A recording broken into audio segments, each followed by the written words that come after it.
You're listening to Beyond Wellness Radio, bringing you the cutting edge in health, biohacking, and sports performance. Stay up to date and listen anywhere and anytime on your computer, tablet, or smartphone by subscribing on iTunes. Catch your host, Dr. Justin Marcagiani, as he answers your burning health questions as well as interviews from world-renowned guest experts. For more Beyond Wellness Radio, go to beyondwellnessradio.com. Hey there, it's Dr. Justin Marcagiani. Welcome to Beyond Wellness Radio. Feel free and head over to beyondwellnessradio.com where you can access our full podcast transcriptions. While you're there, you can also sign up for our thyroid and female hormone video series. This series goes into the root cause of why your hormones are out of balance. While you're there, you can also schedule a functional medicine consult with Dr. Justin, myself, where we'll dig deeper into the root cause of your health challenges. Feel free and think of sharing this podcast with at least one person. This podcast grows by people sharing it. Sharing is caring. If you can think of one person that can benefit from this information, please feel free and share it. If you're enjoying the podcast, make sure you subscribe on iTunes. You can also click below the video or podcast where you'll see the iTunes review button and leave us a review. You can also sign up for the newsletter at beyondwellnessradio.com where you'll get updates before anyone else. Thank you so much and enjoy the show.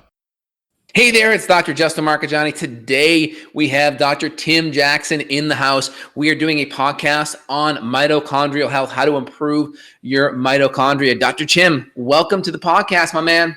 Dr. Justin, thanks for having me. It's always a pleasure.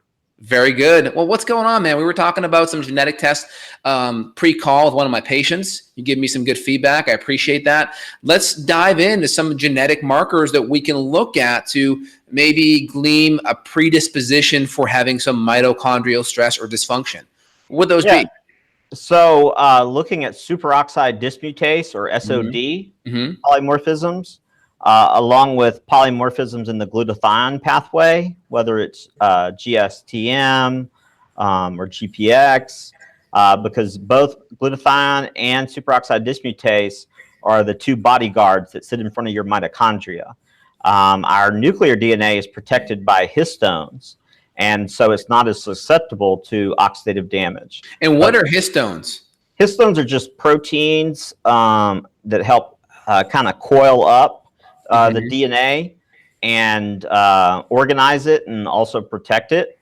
And mitochondrial DNA does not have those. So it's kind of sitting out alone by itself.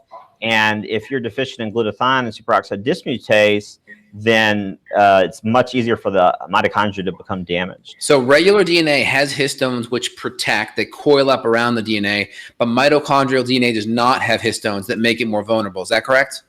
Right. Okay, exactly. got it. So what does that mean? What can we do to protect our DNA on the mitochondrial side from oxidative stress and damage? Well, obviously, looking at things like stealth infections, mold, dysbiosis, blood sugar imbalances, all of those will create inflammation and ultimately stress the mitochondria. But in order to, protect it and upregulate the SOD compound or superoxide dismutase and glutathione, we can use things that upregulate NRF2. And NRF2 is just a cellular control switch that is responsible for detoxifying certain compounds, but also upregulating your antioxidant, your endogenous antioxidant production. So if we can do things that control many different reactions, that's a lot better than going, tit for tat, trying to, correct imbalances. Okay, got it. So let's repeat those nutrients. So obviously superoxide dismutase is a big one. And where can we get that supplementally? So there are several companies that have SOD in the capsule or tablet. I haven't seen any good data on how absorbable it is. So I try to do things that will upregulate it upstream instead of just trying to absorb. Even in an optimally healthy gut, I don't know how well absorbed SOD would be. But if you upregulate NRF2 and things plenty of things can do that. But one that's specific to the mitochondria is molecular hydrogen. And molecular hydrogen, what makes it so unique is that it's really tiny. So it can get to where we need it to go, which is in the mitochondria. Got it. And it helps to scavenge a nasty, really nasty free radical called peroxynitrite. Yes. And not only that, it stimulates the production and creation of new mitochondria, which the only other things that do that are exercise and PQQ.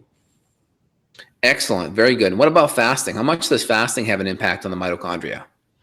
It has a tremendous impact in terms of upregulating, autophagy, cleaning the cells, that sort of thing. The only thing I would caution with fasting is that, if someone's HPA, thyroid, gut-gonadal axis is compromised, and you fast, then that may in fact worsen their metabolism and metabolic rate. And that's the thing. I see a lot of people with adrenal issues and also thyroid issues, and they may even have some blood sugar stuff, and they're hearing all the rage of fasting and people getting lots of benefits, but that may actually exacerbate their issues, right? It can increase the HPTA or, increase that stress, and it could even potentially lower thyroid hormone more by increasing reverse T3. Right. Yeah, absolutely. And a lot of times, you can develop hypothyroid symptoms from adrenal insufficiency, right, and or cortisol resistance. Totally. Good. So you mentioned, was that the molecular hydrogen you mentioned? You mentioned the superoxide dismutase, correct? What about various compounds like resveratrol or curcumin? What do you think about them? How do they do with the mitochondria? So curcumin works on a control switch called NF-kappa beta. And basically, genes generally aren't turned completely on or off. It's more like adjusting the volume on your stereo. And so curcumin helps to downregulate NF-kappa beta. Got it. And that results in less inflammatory markers such as cytokines, right? TNF alpha, interleukin 6. And so curcumin works on several levels. It upregulates glutathione by up to 600%. It downregulates NF-kappa beta, so you're not getting the inflammatory stress. And that also has some antimicrobial properties. And not to get too far off topic, but certain viruses retroviruses can get stuck in the mitochondria. And if you have a patient, or if you're someone who you've been taking a lot of CoQ10, you've been taking a lot of Carnitine, you might even have done IV NAD, and you didn't feel a benefit, then it means your mitochondria are damaged and we need to repair them. And you tell me when you want me to go into the three-pronged approach of how to heal mitochondria. That's great. Excellent. Is there any other supplements you can highlight before we dive into that? What about resveratrol? People have talked about that. What's your take on resveratrol? Yeah, it's not very well absorbed by most companies. Even if you add bioperin to it or black pepper, there was a company that had transdermal resveratrol, but I think the good old FDA shut them down.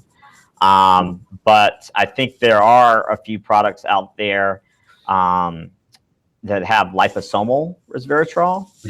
And so, that would be better absorbed for sure. But yeah, it works on multiple levels. It can help, with hormone metabolism, and free radical stress, anti-aging, so many things.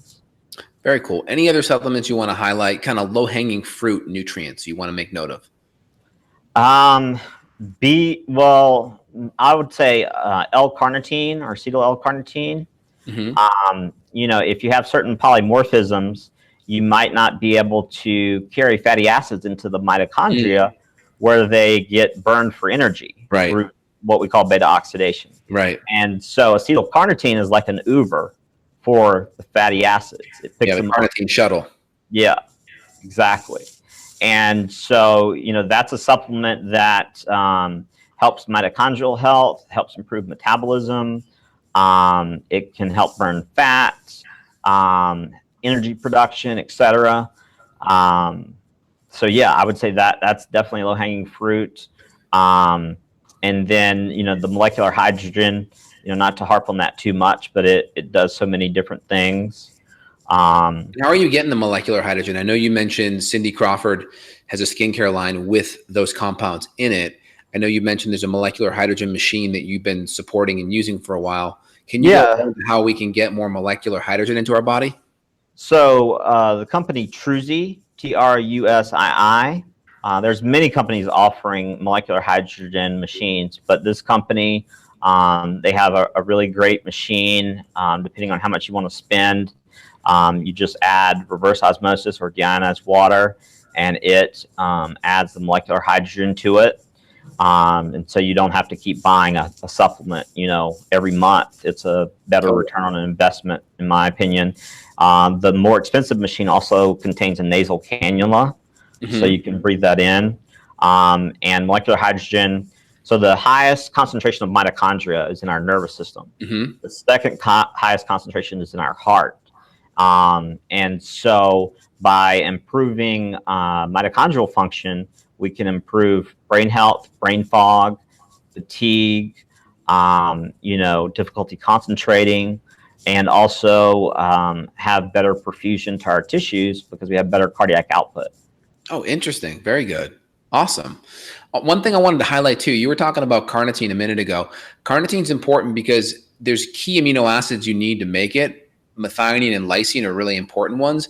And a lot of those amino acids are missing in vegetarian type diets. So if you're not eating animal products or you're not getting supplemental amino acids while being vegetarian, it may be hard, maybe missing some of those key nutrients that are important for making carnitine.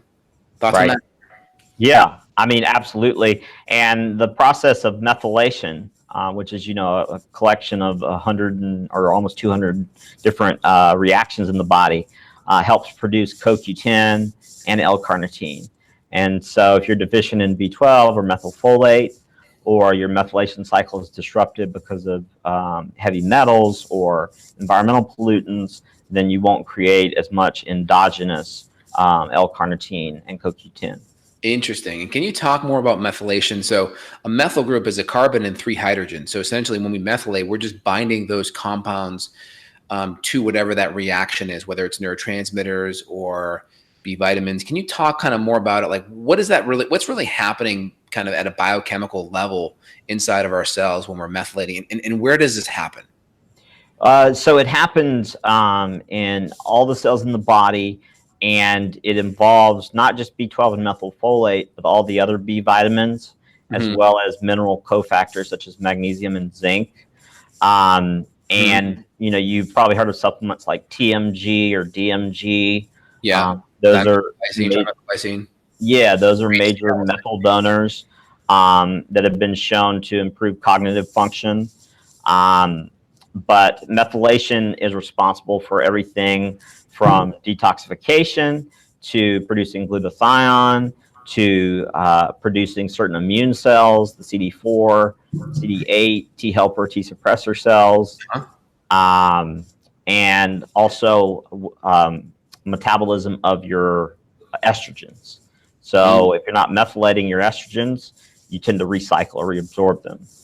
And, methylation can get turned off independent of any polymorphisms, But if you have polymorphisms in methylation or MTHFR, then that certainly, tells us that you, at some point, in the right context, need both B12 and methylfolate along with the other B vitamins. And so what's happening in the body? These nutrients they're affecting, obviously, brain chemicals. They're affecting detoxification. Like, what's happening? Like, just to keep it simple. Yeah, so basically adding a methyl group helps with the creation of glutathione, but you're also getting neurotransmitters like GABA, serotonin, and dopamine produced. There's a condition called cerebral folate deficiency where due to certain antibodies, you might have enough methylfolate or folinic acid in your cells, but it might not be in the cerebrospinal fluid. And there are a couple labs, I think, that test for it now. It used to be mostly research-based. but those people tend to need higher doses of methylfolate. And the other thing with B12 is that it needs a transporter, an Uber. So lithium orotate, the trace mineral, not the psychotropic drug, but it helps transport vitamin B12. Oh, very cool. I know you mentioned that on our last podcast we did together. That's very good. So we have these carbon and hydrogens, and we need all these nutrients, dimethylglycine or HCl, essentially betaine is going to have a lot of that in there. Our methylating B vitamins like B6, B9, B12. Ideally, we're having folate, not folic acid. We're having methylated or LMTHF folate. We also may be doing choline, B1, like riboflavin, thiamine, niacin as well. Yeah. So all the Bs, biotin, et cetera, all need to be there for the methylation cycle to occur. And there are many polymorphisms that we won't get into that can affect the methylation cycle outside of MTHFR. So it's really about the environment and the terrain that determines whether these polymorphisms express or not. Very cool. All right, so let's go dive into your three-prong approach. So what does that look like, and how do you apply that clinically with your patients? Yeah, so basically we've been taught that, give more CoQ10, give more carnitine. Yep. And let's say you have a Ferrari and the transmission's out. Putting more gasoline in the gas tank is not going to help the transmission. And that's what you're doing when you're just giving CoQ10 or carnitine. And that's okay, but you have to address the other aspects. And one of them we mentioned earlier, and that's protecting the mitochondria. How do we protect them? We make sure we have adequate glutathione, reduced glutathione, not oxidized glutathione, and optimal levels of SOD or superoxide dismutase. Interesting. Okay, got it. And so the three-pronged approach is protect the mitochondria with the antioxidants, provide mitochondrial fuel, with L-carnitine, CoQ10, PQQ, NAD, nicotinamide riboside, all those things. And then the third aspect or third prong of the approach is to repair the mitochondrial membranes. And so those get damaged from inflammation and also certain pesticides and petrochemicals. And you can use different supplements that have high doses of phospholipids in them to help remodel the mitochondria. And, it's been studied in patients with chronic fatigue syndrome to help the mitochondria for sure. So the three-pronged approach, just to summarize, is protect the mitochondria with glutathione superoxide dismutase, repair the mitochondrial membranes with NT factor energy or a group of phospholipids that are going to rehab or rehabilitate the mitochondrial membrane, and then provide mitochondrial fuel via CoQ10, carnitine, PQQ, NAD, etc. Got it. So repair, protect, and fuel. So protection is glutathione, antioxidants. Would curcumin also fall into that category too? Curcumin helps to upregulate glutathione. So I guess it could, right? Because glutathione's an antioxidant, so it would kind of have some protection qualities, right? Yeah, absolutely. And because it lowers inflammatory markers, that's going to put less oxidative stress on the mitochondria. Good. Excellent. So we have that. So that's the protection. Then on the fuel, that's like B vitamins, CoQ10, carnitine, PQQ, and then would like the niagen or the nicotinamide compounds fit into that category? They could potentially, but I think of them more as mitochondrial fuel. Oh, that's more, fuel. Yeah, that's what I meant. Fuel. Yep. Correct. Yeah. And so, they can definitely help. And, in the clinic, we've used IV NAD. It's great for drug detox. It burns though, doesn't it? So it should be between a 6 and 8 hour drip, and you have to do it 10 days consecutively. You can't miss a day. And that can help, for example, people who've taken the antibiotics that fall under the fluoroquinolone category. A lot of damage. A lot of damage. So IV NAD coupled with the NT factor energy can help the mitochondria for sure.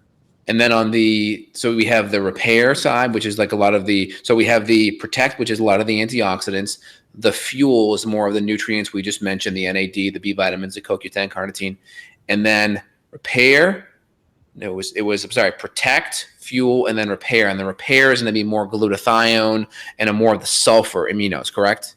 So the repair is going to be more of the NT factor energy, the phospholipid complex. Phospholipids. Okay. And then what does that mean supplement-wise? What supplements would you look for? And then what good phospholipids could we eat in our diet, consume in our diet that would help?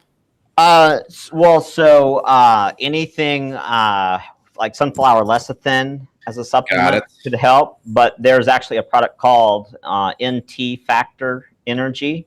Dr. Garth Nicholson helped develop it, and certain chemicals and pesticides can get lodged into the mitochondria. And according to him, the NT Factor Energy can take up to a year, but it can help displace some of these chemicals from the mitochondria. Very good. Excellent. I love that. I mean, really good. Protect, fuel, and then repair. That makes a lot of sense. And then how are you applying this with your patients? So when someone comes into your clinic, are you just starting with diet and lifestyle changes first? What lab tests are you doing? How does this plug into your clinical model when you work with patients? Yeah, so I mean, actually the UK has some really good mitochondrial testing because of the work of Dr. Sarah Myhill. And I think the lab's called Red Labs. But you can measure various markers here, serum CoQ10, carnitine, pyruvate lactate, etc.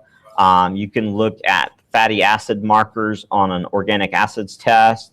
Yep. If they're high, that means they're not. Steroid or adipate. Yeah. Not, it's not being transported into the mitochondria. So you might need some L-carnitine. And the difference between L-carnitine and acetyl L-carnitine, the acetyl L-carnitine can cross the blood-brain barrier. And so it can work on neurotransmitters as well as mitochondrial health. And then carnitine's, like L-carnitine's more downstream, right? Yeah. Mm-hmm. So you would use that to improve the carnitine shuttle and to help improve fatty acid oxidation and energy burning from fat, right? Yeah, and in kids on the spectrum who have low muscle tone, we definitely use a lot of carnitine, CoQ10. The gold standard in traditional mitochondrial disorders is the muscle biopsy. But, traditional medicine does a great job of finding things if they're on the extreme here or extreme here. But most of the world exists on this continuum.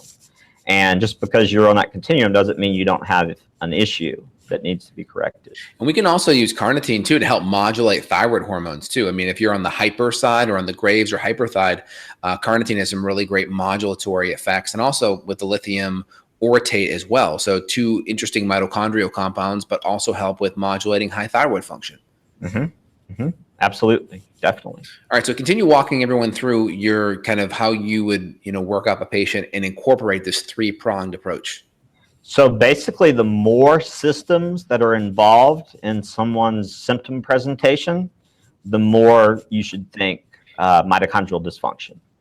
And, mitochondria, by making the mitochondria work better, everything in your body will work better. Mm-hmm. Now, off air, we were talking about, the different, Kendall Stewart that I trained with in Austin, Texas, he calls them mitochondrial buckets. Yeah. And so let's say you start today working on healing your mitochondria. You're not going to notice all the benefits that you will 6 months down the road. The first system that goes offline when the mitochondria are dysfunctional is the nervous system. So brain fog, fatigue, memory issues, etc. And that's one reason why the IV NAD is used for drug rehab, because it helps kind of rehabilitate the brain. And so those cravings for the drugs and withdrawals go down dramatically. And what did you learn specifically from Kendall when you were down in Austin studying with him? Methylation, at that time, back in 2012, it was all checking viral titers and using antivirals and leucovorin for cerebral folate deficiency. And the mitochondria at that time, he wasn't as comprehensive with it. But now I think he's gotten more so. Wow. Okay. Interesting. All right. Next, what else? So, outside of the three-pronged approach, the way, that I look at the mitochondria and work with someone with mitochondrial issues is to, again, upregulate glutathione. Some people may not be able to tolerate glutathione in the beginning. And then what happens if that's the case and they can't even handle sulfur amino acids like methionine or cysteine or NAC or taurine, or maybe they can handle taurine, but what would you do? How would you incorporate those aminos? Would you taper it in? Would you incorporate binders? What would you do? So I would look at the potential for SIBO and the production of hydrogen sulfide gas. I've seen that happen a lot. You can also, Amy Yasko has a list of, foods that are really high in sulfur. And so I would, you might want to go on a low sulfur diet for a period of time. But basically using like the trace mineral molybdenum. Yeah, molybdenum. Mm-hmm. Molybdenum, yeah. That will help that CBS polymorphism work as well. Nice. Or facilitate that enzyme working better. So if someone can't tolerate glutathione, we use it in lower doses, or we'll back off completely, open the drainage pathways of the body, make sure the bowels are moving, we're supporting the kidneys, the liver, and lymphatic system, and then add it in. So what does that mean? Because obviously we need glutathione to detoxify. It's a great antioxidant, right? It's a great protector of our mitochondria. So obviously we need it. So what does that mean? Like, do we have to just decrease it? Doesn't that decrease our mitochondria's ability to be protected because it doesn't have the histones, right? So what happens? I mean, is it kind of a short-term kind of mindset? Because it's a short-term mindset for sure, because, you definitely need it. But in people who are really toxic and their elimination pathways are compromised, then, they're not going to be able to tolerate it. And so the reactions are because we're mobilizing too much crap or too much toxins, essentially. Typically, yes. Mm-hmm. And so when you try to upregulate like the lymph, are we giving like certain gentle herbs that may upregulate the lymph or the detox just to kind of generally allow things to flow better and not get stagnant? Do we add in binders? What does that look like? Drainage remedies. I use drainage remedies to support the lymphatic system. You can use things like poke root, red root, but also, vibration plates, chi machines, mini rebounders to get the lymphatic system moving, dry skin brushing. But the drainage remedies for sure for the kidneys, liver, and lymphatic system. Yeah, poke root's great. I've used it on my wife before she had like almost a little bit of mastitis from breastfeeding, and that works really well. It really opens things up. I love poke root. That's great. Yeah. Very good. Yeah. So in general, Amy Yasko has the low sulfur diet. We'll put the links in for the Amy Yasko diet. So we kind of keep some of the sulfur down. We may do some breath testing to look at hydrogen sulfide. And why would that be a problem? What's happening with that SIBO or that hydrogen sulfide overgrowth that is affecting glutathione or making us more sensitive to sulfur amino acids? Well, hydrogen sulfide is a mitochondrial inhibitor. And so it basically puts the body in a state of torpor or energy conservation. So torpor? Torpor. Torpor. So torpor. Okay, that's a weird word. Never heard of it. Yeah. And that was the way it was, described to me. But you can lower your body temperature, decrease energy production, cause major brain fog. As far as the breath testing goes, it can be helpful, but 25% of the time you get a false negative. So you'd want to do conventional stool, or you want to do some more cutting edge stool testing to look for bacteria. That and on the organic acids test, I think it's 21 hydroxyphenyl acetate. Yeah, that's the marker that can be indicative of SIBO. If you see that. Phenyl acetate is interesting because that's also an oxidative stress marker too. Right. Interesting. And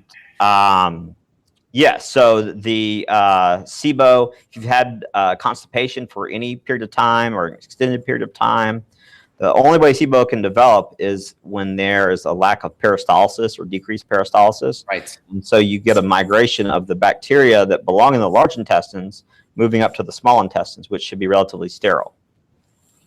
And so, you want to correct the large intestines.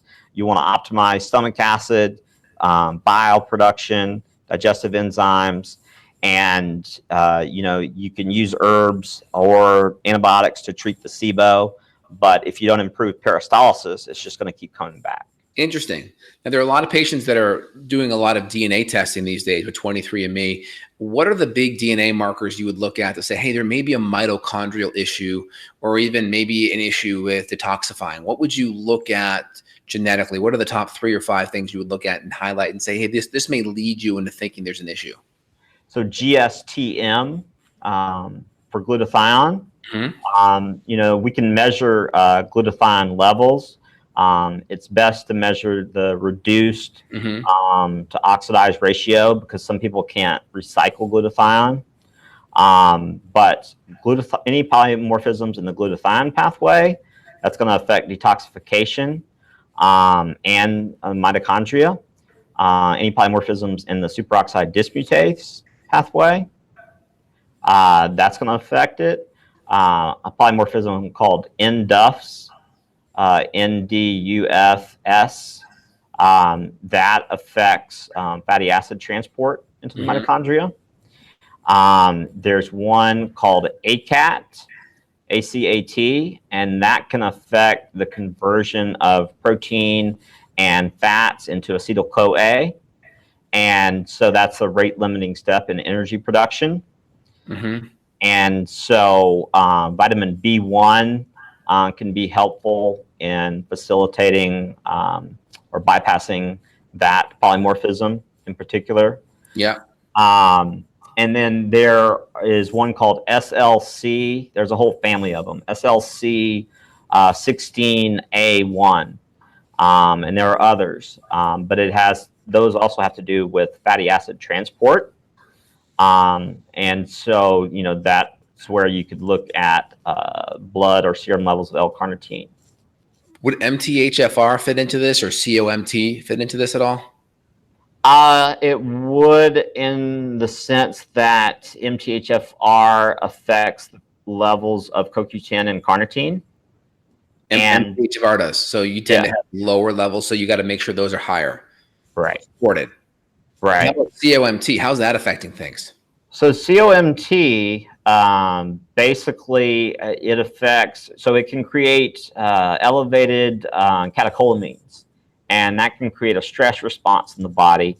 And, long-term sympathetic dominant stress response will harm the mitochondria. Can that also deplete dopamine too? Yeah. What it does is people with COMT, they don't metabolize it as quickly, depending on the exact COMT. But dopamine, norepinephrine, and epinephrine tend to be higher. And usually it's the norepinephrine and epinephrine that are more of an issue. But yeah, it can for sure affect the mitochondria indirectly through that mechanism. Great. So let's re-summarize that. We have our COMT and our MTHFR, right? You mentioned the NDUFs and the B1, importantly. With the MTHFR, you mentioned the carnitine and the CoQ10. Mm-hmm. With the COMT, we're working on decreasing sympathetic stress, breathing, not over-exercising, good food. Is there anything you'd want to also highlight to help reduce COMT expression? Making sure that you check your estrogen levels. Okay. In men, checking estradiol. In women, checking E1, E2, and E3. Yeah. And measuring that compared to progesterone. But that can certainly affect or be a product of COMT. Great. And then the other 3 again, the first 3 that you mentioned, I want to just make sure we have a good summary. So the ACAT, ACAT, affects the production of acetyl-CoA, which is the first step in the Krebs cycle. Krebs cycle, yeah. And so vitamin B1 and thiamine can be used for that. Okay. Other polymorphisms like NDUFs, FADS, those affect, and SLC affect the transportation of fatty acids into the mitochondria. Yep. And so extra carnitine may be needed. And then the polymorphisms that, may interfere with protection of the mitochondria are GSTM or any polymorphisms in the glutathione pathway, along with SOD polymorphisms. Very good. To upregulate those, we can use, again, molecular hydrogen. We can use things like topical glutathione or liposomal glutathione as well.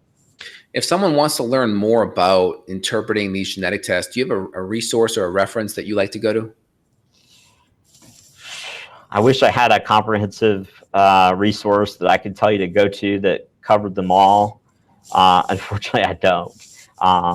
There might be someone somewhere. There are new apps coming out all the time, and all they're doing, it might say this is a neurotransmitter profile, this is a hormone profile. They're just reporting those polymorphisms that affect that particular area in the body. It's not a separate test. Got it. Is there one source you could point us to? MTHFRsupport.com. I helped them design their report. If you Google my name, Dr. Tim Jackson, I've done a ton of articles, interviews, podcasts, summits on methylation, MTHFR. So there should be a lot of free content available if they Google my name. Excellent. Dr. Tim, if listeners want to find more about you and want to work with you, what's your website? How can they reach out? healyourbody.org. So healyourbody.org. Or my email, and I know it's long, but it's Dr. Tim, DRTIM, 072981 at gmail.com. We got to shorten that up to like office@healyourbody.org or whatever. We got to shorten that up. All right. We'll put the links below. So if you don't recall or don't remember Dr. Tim's info, we'll put it below. So it's a one-click option for y'all. Dr. Tim, it's been awesome. We had 2 other podcasts with Dr. Tim. So feel free and go back and review those podcasts. A great treasure trove of information. Dr. Tim, thank you so much for being a part of the podcast, and you have a phenomenal day. Thank you, Dr. Justin. You do the same. Got a question for Dr. J? Go to beyondwellnessradio.com and click the questions button. Then tune in to hear the answer. Also, if you like the show, click below to review us on iTunes. For more Beyond Wellness Radio, go to beyondwellnessradio.com.